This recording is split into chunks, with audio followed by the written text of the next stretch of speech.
Nah,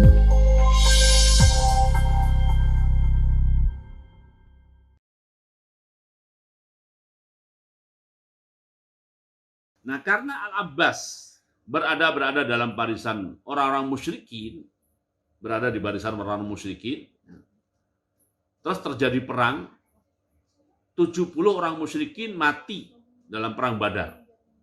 Dan 70 lainnya itu tertawan. Dan di antara yang tertawan itu adalah Al-Abbas ini. Di antara tertawan adalah Al-Abbas bin Abdul Muthalib ini. Siapa yang menawan? Ada yang lapor pada Rasulullah. Rasulullah, saya berhasil menawan orang ini. Rasulullah melihat itu pamannya, ya, paman beliau. Kata Al-Abbas, bukan kamu yang menawan saya. Yang menawan saya adalah seorang laki-laki yang ciri-cirinya begini, dan begini. Dan laki-laki itu sekarang aku tidak melihatnya. Maksudnya malaikat yang menawan dia. Ya. Sedangkan yang melapor pada Rasulullah itu tinggal megangi saja. Nah, jadi akhirnya Al-Abbas ini tertawan. Singkat cerita, akhirnya keluarlah keputusan. Mereka yang tertawan ini bisa pulang lagi ke Mekah asalkan sudah membayar tebusan. Yang punya uang, punya kekayaan, membayar tebusan dengan uang dan harta. Yang tidak punya uang, tapi bisa mengajarkan baca tulis, maka mereka nggak usah menebus dengan uang, tapi menebus dengan cara mengajarkan baca tulis kepada anak-anak kaum muslimin di Madinah. Sekaligus ini cerita juga menjadi dasar bahwa mengajar itu bisa dinominalkan. Nah, buktinya itu Rasulullah SAW menjadikannya sebagai alat tebus, Nah, waktu itu Al-Abbas melapor pada Rasulullah. Rasulullah, saya kan tertawan dan engkau tahu siapa aku sebenarnya, kan engkau tahu Rasulullah. Siapa aku sebenarnya. Tapi sekarang aku tertawan. Dan keputusan engkau yang tertawan disuruh menebus dengan harta atau dengan cara mengajarkan baca tulis. Rasulullah, aku sudah tidak punya harta. Sehingga bolehlah saya membebaskan diri saya dengan cara mengajarkan baca tulis kepada anak-anak kaum muslimin. Nah, saat itu Rasulullah SAW bersabda kepada Al-Abbas, wahai Al-Abbas, ya kan? Wahai Al-Abbas, paman Rasulullah SAW. Bukankah engkau menjelang berangkat perang Badar, engkau menitipkan harta kepada Ummul Fadl. Dan waktu menitipkan harta itu, kamu berdua berada di tempat yang sangat tersembunyi. Lalu harta itu kamu simpan bersama Ummul Fadl, istri engkau itu, ya, di satu tempat yang sangat tersembunyi di Mekah. Saya tahu di mana tempatnya itu. Nah, lalu kamu berpesan kepada Ummul Fadl, saya kan mau perang ini. Namanya perang itu kan pedang itu tidak punya mata, tidak punya telinga, dan tidak bisa berbicara. Panah juga begitu, namanya juga perang. Ada kemungkinan saya mati. Nah, sedangkan kita masih punya anak kecil. Ya. Nanti kalau saya mati, ya, kamu boleh ambil harta yang aku sembunyikan ini, ya, untuk mengongkosi dan mengurus anak-anak kita. Tapi kalau aku nggak mati, ya aku sendiri yang akan ngambil harta ini. Nah, kan berarti kamu masih punya harta, wahai Al-Abbas. Kamu masih punya harta. Akhirnya kata Al-Abbas, wallahi demi Allah, innaka la Rasulullah, sungguh engkau adalah utusan Allah. Peristiwa aku nitip dan menyembunyikan harta dengan Ummul Fadl itu, tidak ada siapapun manusia yang tahu kecuali saya dengan dia. Bagaimana mungkin engkau yang ada di Madinah ini bisa tahu peristiwa itu dan tahu di mana aku menyembunyikannya? Sungguh engkau adalah utusan Allah. Nah, akhirnya kira-kira kalau dalam bahasa kitanya ini, walaupun nggak diceritakan di riwayat itu, ada perasaan lah di dalam hati Ibnu Abbas ini. Dalam hati Al-Abbas ini. Apa perasaannya? Beliau berada di Mekah karena menjalankan tugas Rasulullah. Ikut berperang berada di barisan orang musyrikin, itu bahaya juga, bisa dibunuh oleh orang Islam. Itu juga dalam rangka menjalankan tugas dari Rasulullah SAW. Nah, kemudian punya sedikit harta, dicadangkan untuk anak keturunannya, oleh Allah dibongkar juga ternyata. Ini ada perasaan lah, ya, ada perasaan dalam diri Al-Abbas ini. Nah, Allah Maha tahu perasaan itu. Maka Allah SWT turunkan ayat 70 surat Al-Anfal tadi. Wahai Rasulullah Muhammad, katakan kepada tawananmu itu. Apa yang perlu dikatakan? In ya'lamillahu fi qulubikum khairan. Jika Allah tahu bahwa isi hatimu memang baik, yang mengisi hatimu itu memang kebaikan, jika Allah tahu, dan pasti Allah tahu. Tapi Allah menggunakan bahasa in di situ. Padahal pasti tahu. Niscaya yang hilang darimu untuk kamu pakai bayar tebusan itu, yang hilang darimu akan diganti oleh Allah dengan ganti yang lebih baik, plus Allah akan memberikan pengampunan kepadamu. Jadi kira-kira ya ikhlaskan sajalah. Ikhlaskan saja. Yang hilang tidak akan hilang selamanya. Akan diganti oleh Allah SWT dengan lebih baik, plus ada plusnya. Akhirnya di kemudian hari, kata Al-Abbas ini, kekayaan saya menjadi berlipat-lipat dari yang saya pakai untuk bayar tebusan diri saya waktu tertawan perang Badar itu. Kekayaan saya berlipat-lipat ganda. Dan saya punya keyakinan dan harapan besar. Itu adalah janji Allah yang pertama. Bahwa yang hilang dariku akan diganti oleh Allah dengan berlipat ganda. Masih menunggu janji Allah yang kedua, yaitu pengampunan Allah Subhanahu wa ta'ala. Nah, Bapak Ibu dan juga pemirsa yang dimuliakan Allah Ta'ala, kalimat in ya'lamillahu fi qulubikum khairan yu'tikum khairan mimma ukhidha minkum wa yaghfir lakum ini sekaligus berita gembira bagi kita-kita ya. Jadi kalau kita dalam rangka taat kepada Allah merasa kehilangan sesuatu, bahwa kita jika dalam perjuangan li'la kalimatillah merasa kehilangan sesuatu, maka yakinilah bahwa jika yang Allah tahu tentang isi hati kita adalah ikhlas, jika Allah tahu bahwa isi hati kita adalah tulus, jika Allah tahu bahwa isi hati kita adalah kepasrahan kepada Allah, tawakal kepada Allah, ya, semuanya dilakukan dalam rangka taat kepada Allah. Kalau isi hati kita begitu, insya Allah yang hilang dari kita akan diganti oleh Allah dengan yang jauh lebih baik. Dengan yang jauh lebih baik, dan insya Allah ada plusnya juga, yaitu pengampunan Allah Subhanahu wa ta'ala. Ya, dalam rangka taat kepada Allah kadang-kadang kita kehilangan momentum, kehilangan waktu, nah, kehilangan peluang, kehilangan harta. Banyaklah yang hilang dari kita kadang-kadang gitu ya. Dalam rangka taat kepada Allah. Kalau sudah seperti itu, pilihan kita sederhana. Apa sederhananya? Jadikan yang mengisi hati kita adalah semuanya baik, semuanya baik. Dan saat Allah melihat isi hati kita, dan pasti Allah tahu, ini bahasa manusia ya. Saat Allah melihat hati kita, begitu kita kehilangan itu, kita gimana hati kita itu? Yang Allah tahu adalah semuanya baik, ya insya Allah akan diganti oleh Allah dengan lebih baik. Yu'tikum khairan mimma ukhidha minkum, dan ada plusnya yaitu wa yaghfir lakum. Oke, 2 poin saja cerita tentang Abbas. Sekarang cerita tentang Abdullah bin Abbas. Abdullah bin Abbas ini hijrah ke Madinah. Waktu hijrah ke Madinah itu masih kanak-kanak. Dan dia hijrahnya ke Madinah lebih dulu daripada Al-Abbas bapaknya. Jadi Abdullah bin Abbas ini hijrah ke Madinah pada saat Rasulullah SAW menikahi saudara perempuan ibunya Abdullah, yaitu Ummul Mukminin Maimunah radhiyallahu anha. Ummul Mukminin Maimunah itu dinikahi oleh Rasulullah SAW pada saat Rasulullah SAW menunaikan umroh qadha. Pada saat Rasulullah menunaikan apa? Umroh qadha tahun 7 Hijriah. Tahun 7 Hijriah. Jadi tahun 6 Hijriah Rasulullah kan berencana umroh, tapi gagal. Terjadilah perjanjian Hudaybiyah. Nah, tidak jadi umroh. Tahun 7-nya akhirnya umroh. Nah, setelah acara umrohnya selesai, selesai, Rasulullah SAW menikah dengan Ummul Mukminin Maimunah bintil Haris.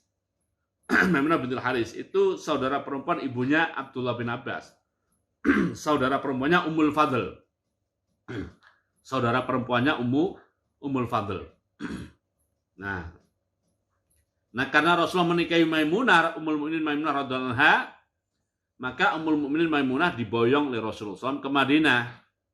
Nah, saat Ummul Mukminin Maimunah diboyong ke Madinah, itulah Abdullah bin Abbas ikut bersama Ummul Mukminin Maimunah, ikut ke Madinah dan hidup di rumahnya Maimunah radhiyallahu anha. Ummul Mukminin Maimunah. Itu Al-Abbas. Waktu itu masih kanak-kanak, Nah, sedangkan Al-Abbasnya sendiri itu baru hijrah setelah Fathu Mekah. Setelah apa? Fathu Mekah. Fathu Mekahnya tahun 8 Hijriah. Yaitu Al-Abbas. Ya, Abdullah bin Abbas. Sehingga Abdullah bin Abbas itu ya semacam anak asuh Rasulullah SAW. Semacam anak asuh Rasulullah SAW. Karena dia ikut bibinya, dan bibinya itu salah seorang istri Rasulullah SAW. Nah, sebagai anak kecil atau anak asuh ini, Rasulullah SAW memberikan didikan kepada Abdullah bin Abbas. Nah, di antara bahan pendidikannya atau di antara bahan tarbiyahnya adalah hadis ke-19 yang sekarang kita pelajari ini. Itu satu cerita tentang Abdullah bin Abbas, kapan dia hijrah ke Madinah dan kenapa menjadi dekat dengan Rasulullah Shallallahu Alaihi Wasallam. Kemudian juga Abdullah bin Abbas ini sebagai seorang anak kecil, ya, Rasulullah dulu mempunyai juga pembantu. Pembantu beliau juga ada yang masih kecil, yaitu Anas bin Malik. Anas bin Malik ini juga waktu diserahkan untuk menjadi pembantu Rasulullah SAW, umurnya kira-kira 9 tahun. 9 tahun kalau ditambah 7 berarti kan 16 tahun. Pada saat Abdullah bin Abbas datang itu umur Anas bin Malik kira-kira 16 tahun. Ya, maka Al-Abbas juga Abdullah bin Abbas melihat, oh ya, ada orang itu ternyata menjadi pelayan Rasulullah SAW. Nah, suatu kali Abdullah bin Abbas ini membersamai Rasulullah SAW, termasuk waktu Rasulullah mau buang hajat. Zaman dulu buang hajatnya terus keluar kota, Bapak Ibu ya. Belum ada toilet di dekat rumah tuh belum ada ya. Jadi kalau buang hajat itu keluar kota Madinah. Ya, karena kotanya masih kecil, luar kotanya juga masih luas. Nah, Rasulullah kalau mau buang hajat keluar kota. Maksudnya keluar dari Madinah maksudnya gitu ya. Kalau bahasa keluar kota sekarang kan lain maknanya. Keluar dari Madinah menuju tengah padang pasir. Nah, Al-Abbas itu ya karena sangat mencintai Rasulullah dan ingin belajar banyak dari Rasulullah, ya ikut menyertai waktu Rasulullah keluar itu. Nah, tentu pada saat buang hajat ya tidak disertai, tidak dibarengi. Nah, pada saat Rasulullah buang hajat itu, ternyata Abdullah bin Abbas ini menyiapkan air untuk istinja Rasulullah SAW. Nah, atas perbuatan Abdullah bin Abbas ini, kemudian Rasulullah mendoakan Abdullah bin Abbas ini dengan doa, Allahumma faqihhu fiddin wa 'allimhu ta'wil. Ya Allah, berikanlah pemahaman yang mendalam kepadanya dalam urusan agama. Wa 'allimhu at-ta'wil, dan ajarkanlah kepadanya kemampuan untuk mentakwil atau menafsirkan Al-Qur'an. Kemampuan untuk mentakwil atau menafsirkan Al-Quran. Nah, atas doa Rasulullah SAW inilah akhirnya Abdullah bin Abbas ini menjadi salah seorang ulama sahabat. Walaupun dia masih kanak-kanak. Dia menjadi salah seorang ulama sahabat, ya. Dan keulamaannya atau kealimannya ini ya, bisa mengungguli beberapa sahabat Nabi yang senior lainnya.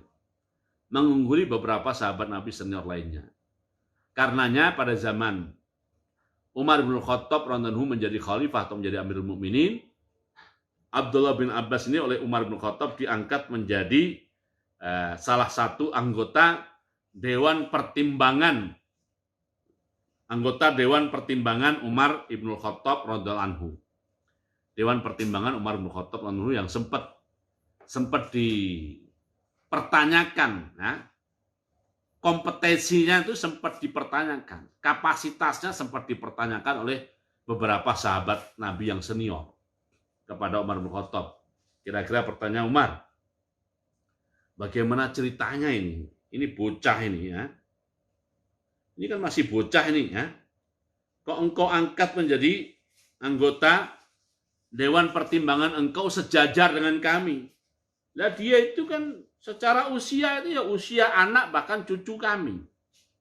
Usia anak bahkan apa? Bahkan cucu kami. Bagaimana ceritanya engkau bisa mengangkatnya menjadi sejajar dengan kami, anggota Dewan Pertimbangan engkau. Nah, Umar bin Khattab semacam dikomplain begitulah, ya.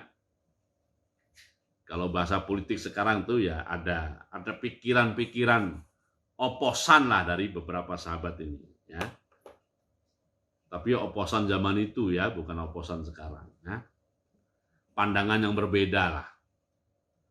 Nah, akhirnya pada suatu hari, momentum yang berbeda, bukan saat itu juga, seluruh anggota Dewan Pertimbangan Umar bin Khattab itu diundang untuk hadir, dan dipanggil juga Abdullah bin Abbas. Semua anggota dewannya datang. Nah, pada saat itu tiba-tiba, kalau bahasa sekarang sebelum rapat dimulai, ya, obrolan sebelum rapat ini, wahai para anggota dewan, ya, saya sekarang mau bertanya ini, apa pendapat kalian seluruhnya tentang surat Idza Jaa Nasrullah? Tentang surat apa? Idza Jaa Nasrullah wal fathu wa ra'aitan nasa yadkhuluna fi dinillahi afwaja fasabbih bihamdi rabbika wastaghfirhu innahu kana tawwaba. Innahu kana tawwaba, ya. Ya, mereka menjelaskan, ya, kalau menurut kami ya sesuai dengan yang difirmankan oleh Allah situ, ya, yaitu jika Allah telah memberikan kemenangan kepada Rasulullah sallallahu alaihi wasallam dan kawasan-kawasan yang dulu tertutup bagi Islam sudah terbuka untuk Islam, jika peristiwa itu sudah terjadi, Rasulullah SAW diperintahkan untuk fasabbih bihamdi rabbika wastaghfirhu innahu kana tawwaba. Itu jawaban anggota Dewan Pertimbangan ini, ya. Lalu Umar bertanya kepada Abdullah bin Abbas, menurut kamu bagaimana, Abdullah?